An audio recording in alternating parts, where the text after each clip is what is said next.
Voilà donc, très heureux de partager ces moments avec vous ce matin.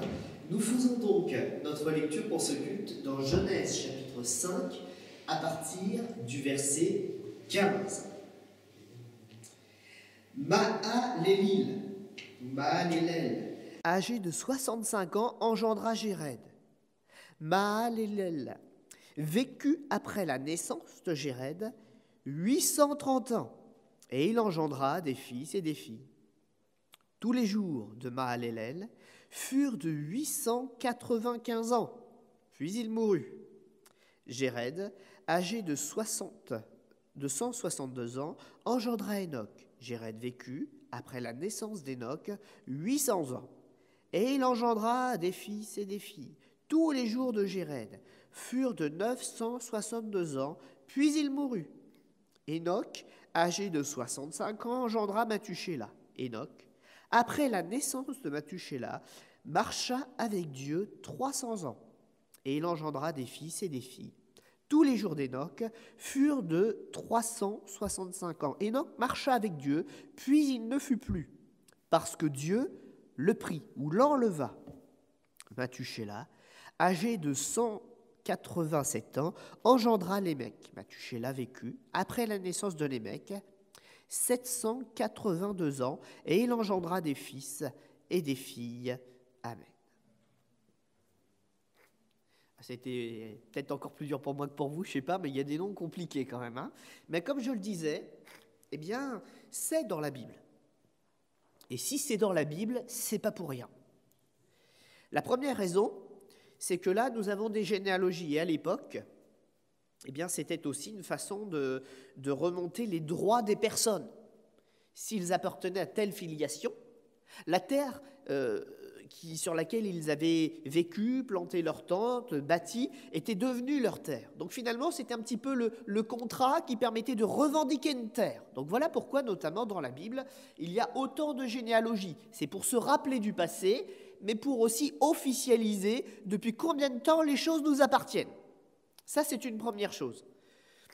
Mais vous savez, quand Dieu nous parle, il nous parle surtout de son royaume à lui. Et il nous apprend à le connaître. Et c'est-à-dire que s'il y a une première lecture de ce texte qui peut se faire d'une manière très, très terre-à-terre finalement, il y a aussi un enseignement spirituel très fort. Alors ce matin, on ne va pas faire tout le détail de ce qui est marqué là, avec le détail de tous les noms, mais j'aimerais vous parler d'une personne en particulier de ce temps-là. Une personne qui a été un tournant pour la foi des siens, Enoch. Enoch, au milieu de cette généalogie, je le disais, va marquer un tournant particulier. Parce que c'est un homme qui, après avoir vécu un certain temps sur la terre, environ 300 ans pour la première partie de 65 ans pour la première partie de sa vie. Je relis parce que du coup j'ai un trou de mémoire. Il va vivre une expérience qui va le changer. Jusque-là, Enoch, il vivait pour lui-même. Il n'avait pas une chose particulière, alors il profitait de la vie, il connaissait l'enseignement de ses pères, il savait d'où il venait. D'ailleurs, quand on lit ce texte-là et les quelques textes seulement qui parlent d'Enoch, on a l'impression qu'il fait partie de ce temps des patriarches, qu'il a été l'un des patriarches de ce peuple-là. Ce patriarche, donc, il connaît son histoire, il sait sur quelle terre il a le droit de se déplacer, il a l'héritage, une connaissance de la foi en Dieu, pas une connaissance extraordinaire, parce qu'on va voir au travers du nom de son grand-père et de son père et de son nom à lui, que la foi, finalement, quand ce n'est pas une foi personnelle, quand on ne se l'approprie pas, elle s'étiole. Alors ce n'est pas la foi du grand-papa ou de papa qui va me sauver. Et il y a déjà là un enseignement. Son grand-père, Mahalélel, ça signifie louange de Dieu. Mais le nom du père d'Enoch, Jéred, ça signifie descendre, décliner, aller vers le bas. En une génération, pof, ça s'était déjà écroulé. La foi dont on parlait était devenue une tradition qu'on transmettait de père en fils. Et on était déjà là, au bout d'à peine une génération. Et donc, ce texte ne nous parle pas simplement du cycle de la vie et du cycle de la mort. On naît et on meurt. C'est ça que ce texte nous rappelle aussi de manière fondamentale. C'est une généalogie. Mais ce qu'il nous rappelle aussi, c'est que chacun sur cette terre, nous sommes responsables de notre âme et il y a une entrée dans l'éternité. Et ce n'est pas parce qu'il y en a eu beaucoup avant nous que leur foi va nous sauver. Ils vont nous la communiquer, mais nous serons responsables pour nous et pour nos enfants après nous de ce que nous ferons de la foi. Vivre et mourir, c'est notre lot à tous, mais de saisir la main tendue de Dieu, c'est une question personnelle. Enoch, son nom peut signifier, en tout cas, il est associé à une période particulière, c'est le renouveau spirituel, la révélation, la repentance et l'inspiration.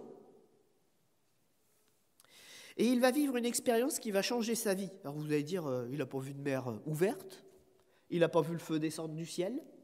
Qu'est-ce qui a poussé cet homme à devenir le prédicateur de la justice, d'être celui qui, envers et contre tous, va devenir un signe de foi dans sa génération? Qu'est-ce qui a changé en lui? Eh bien, c'est les responsabilités. Il est devenu papa. Voilà a été son miracle. Jocelyn nous a montré tout à l'heure un témoignage en vidéo de ces personnes qui avaient peur de ne pas pouvoir avoir d'enfants parce qu'il y avait une maladie. Alors, devant la peur, mais malgré la foi qu'ils avaient, ils ont fait un peu le compromis. Autant la foi que le médical, et même un peu plus le médical, jusqu'au moment où ils se sont dit, mais finalement, c'est Dieu qui doit agir. Alors, comme Jocelyn l'a très bien dit, Dieu a aussi créé la science et la médecine, nous a révélé des choses pour qu'on puisse se soigner. Mais les hommes sont limités, mais tout est possible à Dieu. Et ces gens, du témoignage de tout à l'heure, ont eu le même réflexe qu'Enoch. Ils se sont dit, mais il y a un Dieu dont on me parle, dans quel monde je vais faire venir cet enfant? Qui sera son protecteur? Qui sera sa vie? Et cet homme a compris l'importance de Dieu quand il a dû porter la vie d'un enfant. Et c'est à partir de ce moment-là que tout a changé. Voilà quel a été son miracle. Il a appris à donner de l'amour et à devenir responsable.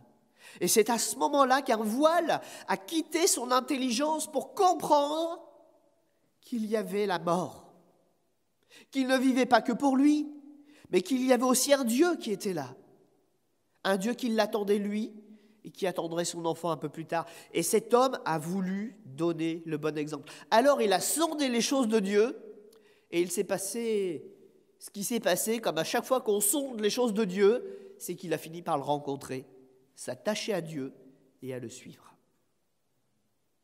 On veut toujours des miracles, alors que Dieu a déjà pourvu à tout ce qu'il faut pour nous convaincre. C'est notre cœur qui est dur. Mais si nous étions un petit peu responsables, si nous étions un petit peu intelligents, quand on voit les responsabilités qui nous sont déjà confiées dans cette vie, on a besoin de Dieu pour nous aider. Cet homme l'a compris, alors que Dieu nous donne aussi la sagesse et la foi pour le comprendre, nous tous aussi.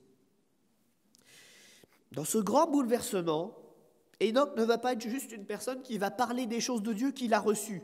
Il va expérimenter ses propres relations, ses propres expériences avec Dieu. Et il va être rempli de Dieu au point de ne pas simplement être une personne qui parle de Dieu, mais une personne capable de connaître le cœur de Dieu. Il va révéler dans sa génération les projets de Dieu. Le mot n'existait peut-être pas encore, il n'était pas employé à l'époque. Il sera plutôt employé un peu plus tard avec Moïse pour les premières fois de manière claire, prophète. Il était un prophète de Dieu. Il était un homme qui ne se contentait pas de demander des choses à Dieu, mais il était aussi intéressé par ce que Dieu pensait, ce qu'il avait à dire. Et il allait chercher ses paroles. Et quand ce fils est né, il ne lui a pas donné n'importe quel nom. Il lui a donné un nom qui correspondait au plan de Dieu. Et ce nom était très particulier. Parce que ce nom, homme au javelot, Mathusélah ou Mathusalem, selon la traduction que l'on en fait, ça peut aussi s'interpréter autrement. L'homme au javelot, c'est Dans la racine, c'est une horloge qui se met en marche. Jusqu'à quand? Un décompte. Jusqu'à quand? Et la réponse est donnée dans la racine à sa mort. C'est-à-dire qu'au moment de la naissance de cet enfant, une mécanique divine se met en place, prophétique se met en place, un compte à rebours sur l'humanité pour écouter le message d'Enoch. Quand cet enfant vient au monde, quelque chose se débloque dans le ciel et annonce à tous les hommes qu'un jugement va venir sur le péché.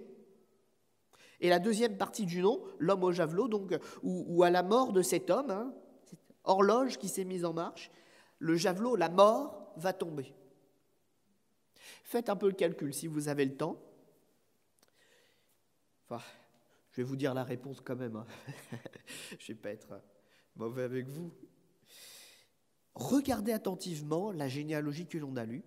Vous verrez que certains ont bien vécu. Et ils n'avaient pas la retraite à l'époque, ils ont dû travailler longtemps. Remarquez, nous, on ne l'aura peut-être pas la retraite. Mais plusieurs de ceux qui ont vécu longtemps, l'année de leur mort, malgré le nombre d'années qu'ils ont vécu, correspond à la mort de Mathushéla. Qu'est-ce qui a bien pu se passer? Au moment de l'arrêt du compte à rebours, vous le savez. Qu'est-ce qui s'est passé sur la terre pour ceux qui n'ont pas mis leur vie en règle avec l'Éternel alors qu'il les appelait, avec des signes évidents au milieu de leur génération? Un déluge. Toutes les vies citées ici se sont stoppées avec un déluge. On aurait pu continuer la généalogie. Vous auriez découvert un nom dans cette généalogie. C'est pour ça que je n'ai pas voulu aller trop loin. Noé. Le seul, avec ses fils, qui est accepté de monter dans l'arche du salut pour être sauvé. Vous savez, Dieu ne parle pas en vain. Il ne suscite pas des serviteurs en vain. Il n'est pas là pour communiquer des nouvelles qui n'ont pas de sens. En Dieu, nous sommes responsables. Et nous sommes responsables de notre âme parce qu'il nous a dit tout ce qu'il allait faire. Il ne nous a rien caché. Le dernier livre en date de la Bible, parce que la Bible, vous savez, c'est un recueil de livres en fait. Il y a des livres qui datent d'il y a très longtemps, mais il y a aussi des livres qui, comme ce nom de Mathushéla, nous annoncent les choses à venir. Et le dernier livre de l'Écriture, lettre d'amour de Dieu pour ceux qui aspirent au salut, Apocalypse signifie révélation. C'est pas au dernier moment qu'on prend une décision, c'est maintenant pour être sûr d'appartenir à Dieu, de ne pas avoir la désagréable surprise de comparaître devant lui pour être des coupables. Aujourd'hui, c'est la grâce qui est donnée.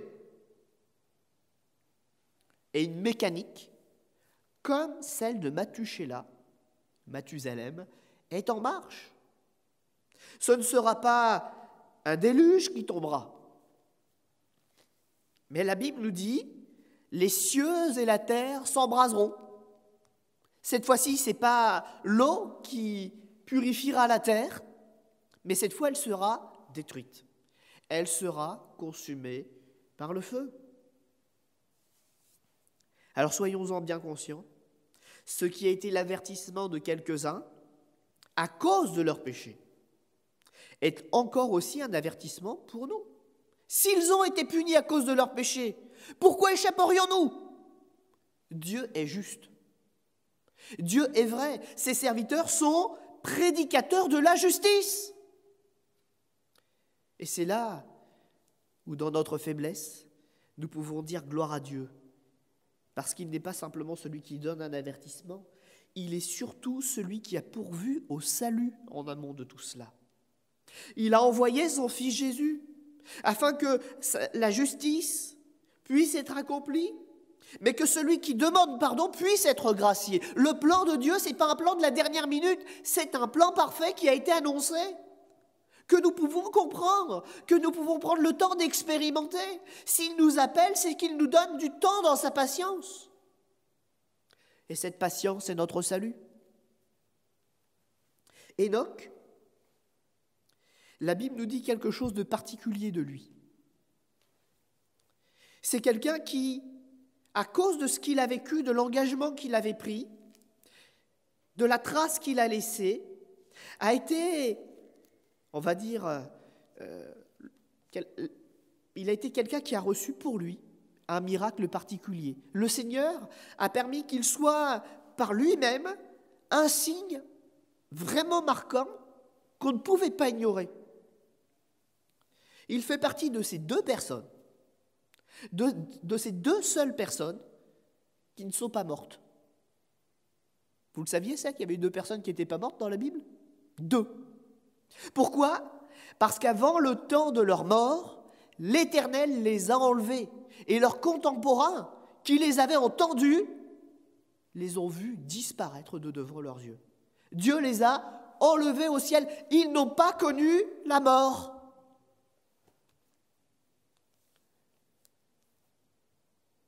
Si tous les prédicateurs le dimanche matin, du coup je me mets du bon côté, pouvaient t'enlever après le message, et que ceux qui ont entendu restent avec la décision à prendre.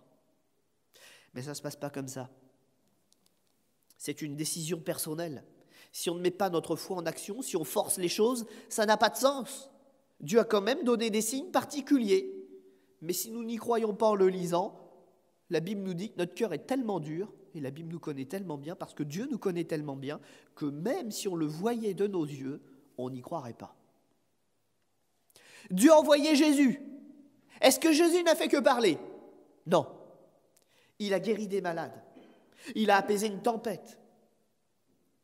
Il a chassé des démons. Il a même vaincu la mort et on l'a vu vivant. Et ça ne concerne pas que lui, puisqu'il y avait Lazare qui était mort, un ami de Jésus, et Jésus qui à l'époque était tenu par un prophète. Certains n'avaient pas tout compris, mais c'est pas grave. Il leur a montré que Dieu ressuscite les morts. Lazare est revenu des morts. Quelle a été la réponse des religieux ? Gloire à Dieu, c'est merveilleux, il le fait pour nous ? Ou il le fera pour nous ? Non. Connaissez la réponse qui est donnée dans les évangiles par rapport à la résurrection de Lazare ? Il faut le faire mourir. À nouveau, quelle belle résurrection, mes amis. Parce que c'était devenu un témoin gênant. Celui que tout le monde avait vu mort, dont le corps sentait déjà, parce que ça faisait déjà 4 jours qu'il était au sépulcre, il était gênant d'être revenu à la vie. Parce que ça voulait dire que c'est Jésus qui avait raison et tous les autres qui avaient tort. Ça voulait dire que Jésus avait l'approbation de Dieu et les autres non. S'il y a bien un cri du cœur que j'aimerais lancer ce matin à ceux qui écoutent ce message, il vaut mieux faire confiance à Dieu plutôt qu'aux hommes. Les hommes nous trahiront toujours. Même le meilleur des prédicateurs aura la meilleure des prédications, donc c'est une vérité de la palisse. Mais qu'en sera-t-il de sa vie personnelle ? On y trouvera des défauts. Alors entendons la parole de Dieu, mais lisons-la nous-mêmes aussi. Recevons l'enseignement avec joie s'il est vraiment de Dieu, mais ne nous attachons pas trop aux hommes. Attachons-nous à Dieu. Lui seul ne nous décevra jamais. Un frère rendait ces jours-ci le témoignage j'allais dire un jeune frère prédicateur, mais moi je trouve qu'il a quand même vraiment déjà une bonne maîtrise des choses. Je dis jeune parce qu'il n'a pas encore fini tout son cursus de reconnaissance, mais il envoie déjà du lourd, comme on dit chez nous.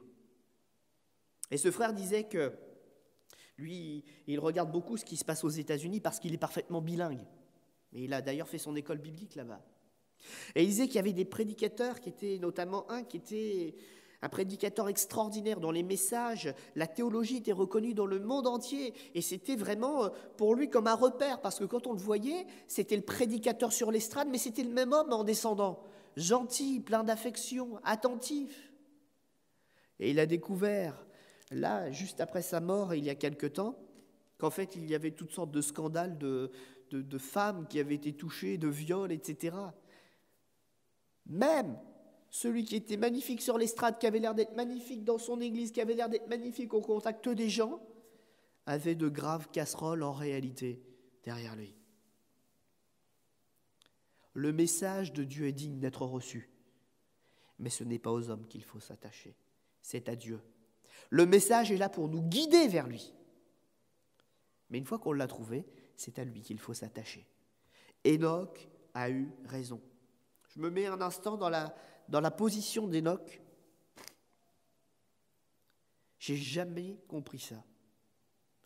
Comment une personne accepte d'être rejetée par tous les autres, de ne pas être écoutée, d'être mis à l'écart, humilié, parce qu'il dit la vérité. C'est fou, hein? Quand on écoute les gens, on a l'impression qu'ils ont envie de justice, qu'ils ont envie qu'on leur fasse justice. Mais quand ils ont la justice en face d'eux, quand ils ont une personne qui démontre de la droiture, on dit « ouais, mais il n'est pas comme nous parce qu'il ne fléchit pas. Il ne change pas un petit peu les règles pour nous ressembler. Il est trop droit. » Mais Enoch avait fait un vrai choix. Et vous savez, la Bible nous dit « la foi leur fut imputée à justice. » Pas par des hommes, mais par Dieu. Et ça, c'est capital. Si nous voulons être sauvés, ce n'est pas avec une bonne conscience qui a été trafiquée par la religion. Ce n'est pas un bout de papier qui nous signerait une remise de peine, hein, même si elle était d'un grand religieux de cette terre. Le seul qui a le pouvoir de pardonner les péchés et d'en mettre l'assurance dans notre cœur, le seul qui a le pouvoir de laver notre cœur et d'effacer nos péchés, c'est Jésus. C'est le seul à qui cette autorité a été remise. Enoch a vécu donc cette dernière expérience. Je vous le disais, cette généalogie, elle a eu le surnom de « le règne de la mort ». Il vécut, il engendra, il mourut. Ça a été le lot de tous les hommes. Mais il faut quand même constater qu'Enoch nous prouve que ceux qui ont la foi brisent la chaîne. En Enoch, il n'y a pas de mort, il y a la vie éternelle. Il y a la vie éternelle. Et encore une fois, nous on a tous une généalogie, hein, qu'on ait connu ou pas nos parents, que l'on ait ou que l'on n'ait pas des enfants. Il y a la vie dans notre vie, on ne va pas se mentir. Un jour ou l'autre, il y aura la mort. Mais en Jésus-Christ, il y a la vie éternelle. Noé, je vais juste donner un petit mot sur sa personne. Son nom est étonnant quand même. Ça signifie quoi, Noé? C'est vrai qu'on ne se rappelle pas toujours de tous les noms, hein. Moi le premier, donc je ne vous embête pas plus. Noé, ça signifie le repos ou la consolation. Le bonhomme qui est passé par le déluge, son nom signifie repos. Sa vie, elle n'a pas dû être reposante, hein. Toutes les premières années de sa vie pour construire un bateau dans un désert. C'était déjà un travail pénible, mais c'était certainement pas un travail gratifiant dans le sens où les gens se moquaient de lui. Qui l'a suivi dans l'arche? Quasiment personne. Par contre, son nom, il signifie aussi consolation, parce qu'il a eu raison. Et qu'un jour, Dieu est venu fermer l'arche, et qu'un jour, Dieu est venu rouvrir l'arche. Et le seul qui a été sauvé, ça a été Noé et sa famille.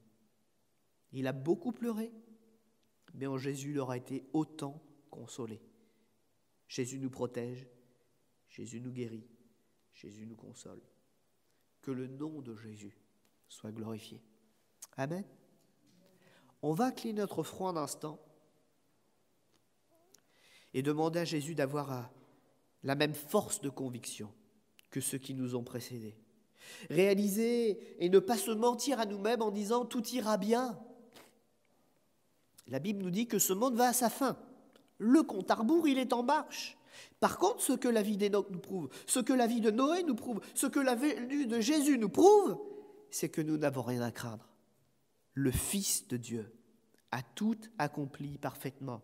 Il est notre consolateur, il est notre libérateur, il est notre joie, il est notre repos. Et avec lui, tout ira bien. Tout ira bien. Mais par contre, prenons la bonne décision pendant qu'il est temps. Seigneur notre Dieu, merci de nous parler. C'est vrai que des fois, tu nous parles par des textes tout à fait clairs et les gens n'écoutent pas. Et là, tu nous parles même au travers d'une généalogie. C'est bizarre, c'est atypique. Et pourtant, le message, peut-être dans une autre culture, mais le message est tout aussi clair. Il me faut vivre, il me faut mourir, mais il me faut choisir le chemin que mon âme prendra dans la mort.